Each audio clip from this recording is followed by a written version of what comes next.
அன்பானவர்களே, அன்பு வணக்கம்.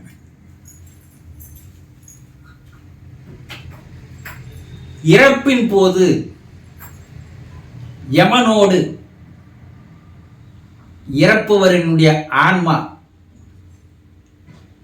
போராடுகின்ற நிலைகள் இருக்கிறது. ஒருவர் இறக்கிறார். அந்த இறக்கிற தருணத்தில் அந்த இறப்பவருடைய ஆத்மாவானது யமனோடு தர்க்கவாதம் செய்கிறது, சண்டை போடுகிறது, பேச்சு வார்த்தை நடத்துகிறது. அப்படி என்ன? யமன் திடீரென்று வந்து நிற்கிறான்.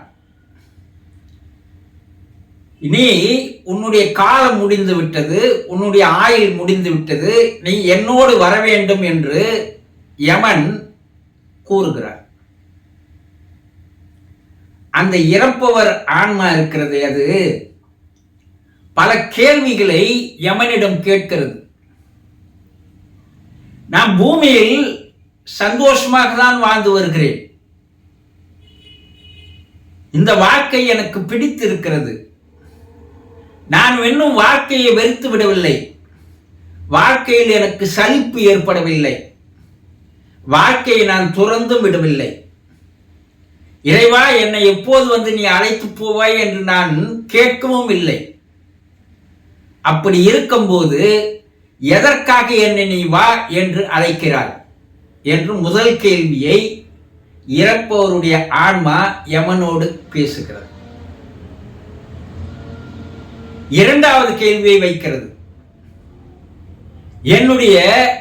நான் இந்த ஆயுள் முழுவதும் கஷ்டப்பட்டு சேர்த்த சொத்து, பணம், இவையெல்லாம் அந்தஸ்து, ஆஸ்தி, வீடு, கார், நிலங்கள், இவையெல்லாம் என்னை விட்டு வர சொல்கிறீர்களே. நான் இவ்வளவு ஆண்டு காலம் கஷ்டப்பட்டது வீணாக போகிறது. இதையெல்லாம் விட்டு என்னால் எப்படி வர முடியும்? இதற்கு பதில் சொல்லுங்கள் என்று இரண்டாவது கேள்வியை இறப்பவருடைய ஆத்மாவானது யமனிடம் கேட்கிறது. மூன்றாவது ஒரு கேள்வியை கேட்கிறது. என்ன?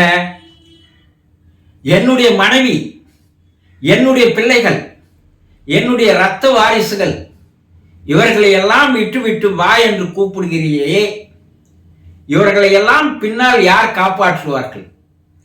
அவர்களுக்கு யார் பாதுகாப்பாக இருப்பார்கள்? அந்த உறவுகளை திடீரென்று அறுத்து கொண்டு வர முடியுமா? பதில் சொல் என்று மூன்றாவது ஒரு கேள்வியை கேட்கிறது. நாலாவது, நான் செய்து வந்த தொழிலை விட்டு உன்னோடு வந்து விட்டால் அந்த தொழிலை யார் கவனிப்பார்கள்? 40 ஆண்டுகள் கஷ்டப்பட்டு வளர்த்த மாபெரும் தொழிலை விட்டு வந்துவிடு என்று என்னை அழைக்கிறாயே, அந்த தொழிலை யார் கவனிப்பார்கள்? என்னுடைய பிள்ளைகள் கவனிப்பார்களா என்று கேட்கிறது. ஐந்தாவது, என்னுடைய உறவுகளை, என்னுடைய சொந்த பந்தங்களை, என்னுடைய நண்பர்களை, உறவினர்களை எல்லாம் விட்டு வா என்று கூப்பிடுகிறாயே, இது நியாயமா என்று ஐந்தாவது கேள்வியை வைக்கிறது. யமன் அந்த ஆத்மா கேட்கின்ற கேள்வியெல்லாம் சிரித்தவாறு கேட்டுக்கொண்டிருக்கிறது.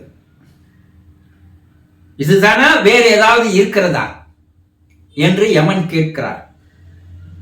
முதலில் இதற்கு பதில் சொல் என்று இறப்போருடைய ஆத்மா யமனோடு போராடுகிறது, சண்டையிடுகிறது, பேசுகிறது. இப்ப யமன் சொல்கிறார், நீ இந்த பூமியில் வாழ வேண்டும் என்பது ஒரு குறிப்பிட்ட காலம்தான், குறிப்பிட்ட ஆயுள் தான், குறிப்பிட்ட வயது தான், குறிப்பிட்ட நாள் தான், குறிப்பிட்ட மணி கணக்கு தான். நீ பிறக்கும் போதே அது எழுதப்பட்ட ஒரு விதி. இதிலிருந்து உன்னால் தப்பிக்க முடியாது. இதை நீ புரிந்து கொள்ளவில்லை. உன்னுடைய காலம் நேரம் எப்போது வருகிறது என்பது, நீ இறக்கப் போவது எப்போது என்பதை புரிந்து கொள்வதில் நீ ஆர்வம் காட்டவில்லை. நீ ஏதோ 100 வயது வாழ்வதை போல நீ நினைத்துக் கொண்டிருந்தால் தவறு என் பக்கம் அல்ல, அது உன் பக்கம்.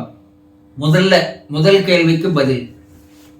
இரண்டாவது கேள்வி, நீ சொத்து என்று சொல்கிறாயே, வீடு என்று சொல்கிறாயே, பணம் என்று சொல்கிறாயே, இதையெல்லாம் நீ பூமிக்கு வந்த பிற்பாடு சேர்த்தது. நீ வரும்போது எதை கொண்டு வந்தாய், போகும்போது எதை கொண்டு போகிறாய் என்று கிருஷ்ணர் கூறுவது போல, நீ வரும்போது வெறும் கையோடு வந்தாய், மறுபடியும் நீ என்னோடு வரும்போது வெறும் கையோடு தான் வர வேண்டும். இது நீயாக ஆசையின் காரணமாக சேர்த்து கொண்டது. இது எப்போதும் உன்னோடு வராது என்பது முதலிலேயே உனக்கு தெரிந்திருக்க வேண்டும். அந்த ஞானம் நீ கற்றிருக்க வேண்டும், நீ கற்கவில்லை. இது இரண்டாவது கேள்விக்கு பதில். மூன்றாவது கேள்வி, உன்னுடைய மனைவி, உன்னுடைய பிள்ளைகள் என்று சொல்கிறாயே, அவர்கள் இந்த பிறப்பில் உனக்கு வர வேண்டும், மனைவியாக வர வேண்டும், பிள்ளைகளாக வர வேண்டும் என்பது அவர்களுடைய கர்மா. அதற்கு உனக்கு எந்த சம்பந்தம் கிடையாது. நீ பிறப்பெடுத்தது உன்னுடைய கர்மா. உனக்கு மனைவியாக வந்தவள் அவளுடைய கர்மா, உனக்கு பிள்ளைகளாக வந்தது அதனுடைய கர்மா. அதனுடைய கர்மாவை அவர்கள் அனுபவித்துதான் ஆக வேண்டும். ஆகவே நீ உறவை விட்டு வந்துதான் ஆக வேண்டும் என்று மூணாவது கேள்விக்கு பதிலளித்திருக்கிறது. நாலாவது கேள்வி, நீ தொழில் செய்த என்கிறாயே, குறிப்பிட்ட காலம் வரைக்கும் நீ தொழில் செய்ய வேண்டும் என்பது எழுதப்பட்ட விதி. இதற்கு அப்பால் அந்த தொழிலை உன்னுடைய பிள்ளை நடத்த வேண்டும் என்று விதி இருந்தால் நடத்துவான், இல்லை என்றால் அந்த தொழிலை விட்டுவிட்டு அவன் வேறு தொழிலில் ஈடுபடுவான். இது ஐந்தாவது. நண்பர்கள், உறவினர்கள், சொந்தங்கள் என்று சொல்கிறாயே, அவர்கள் எல்லாம் நீ இறந்து அதே உன்னுடைய மனைவி பிள்ளைகள் கூட சில நாட்கள் உன்னை நினைவில் வைத்திருப்பார்கள். மாதங்கள், ஆண்டுகளாக உன்னை நினைவில் இருந்து அகற்றி விடுவார்கள். சில ஆண்டுகளிலேயே நீ அவர்கள் மண்ணில் இருந்து வெளியேறி விடுவாய். இதற்காகவா நீ அழுது புலம்புகிறாய்? ஆக நீ என்னோடு போராடுவதிலோ, என்னோடு சண்டையிடுவதிலோ, என்னோடு தர்க்கம் செய்வதிலோ எந்த விதமான நியாயமும் இல்லை. உன்னுடைய விதி முடிந்தது, என்னோடு வந்து சேர் என்று ஆத்மாவிற்கு அது பதிலை தருகிறது. இந்த ஞானத்தை நீ வாழும் பொழுதே நீ கற்றுக்கொண்டிருந்தால் தெளிவாக நான் வந்து நின்றவுடன் வா போகலாம் என்று அழைத்திருப்பாய். ஆனால் உலகில், பூமியில் இருக்கின்ற மக்கள் இந்த ஞானத்தை தெரிந்து கொள்வதில்லை. சொத்துக்காக, பணத்திற்காக, உறவிற்காக, பாசத்திற்காக, பந்தத்திற்காக அலைகிறார்களே தவிர தன்னுடைய விதி முடிந்தால் தான் வேறு இடம் போக வேண்டும் என்பது அவர்களுக்கு தெரிவதில்லை. அதனால் தான் நீங்கள் துன்பப்படுகிறீர்கள், கவலைப்படுகிறீர்கள், கண்ணீர் விடுகிறீர்கள். இதையெல்லாம் நான் பொருட்படுத்த மாட்டேன். நீ வர வேண்டியது உன்னுடைய விதி, வந்து சேர் என்று ஆத்மாவை அழைத்து கொண்டு செல்கிறது. இறப்பவர் ஒவ்வொருவருடைய ஆன்மாவும் யமனோடு இந்த கேள்விகளை கேட்டு பதில் பெற்றுத்தான் மேலே செல்கிறது என்று கருட புராணம் விரிவாக கூறுகிறது. இதை நீங்களாவது தெரிந்து கொள்ளுங்கள், வாழ்க்கையில் மெஞ்ஞானத்தை அடையுங்கள். புரிந்து கொண்டீர்களா? சந்தோஷம்.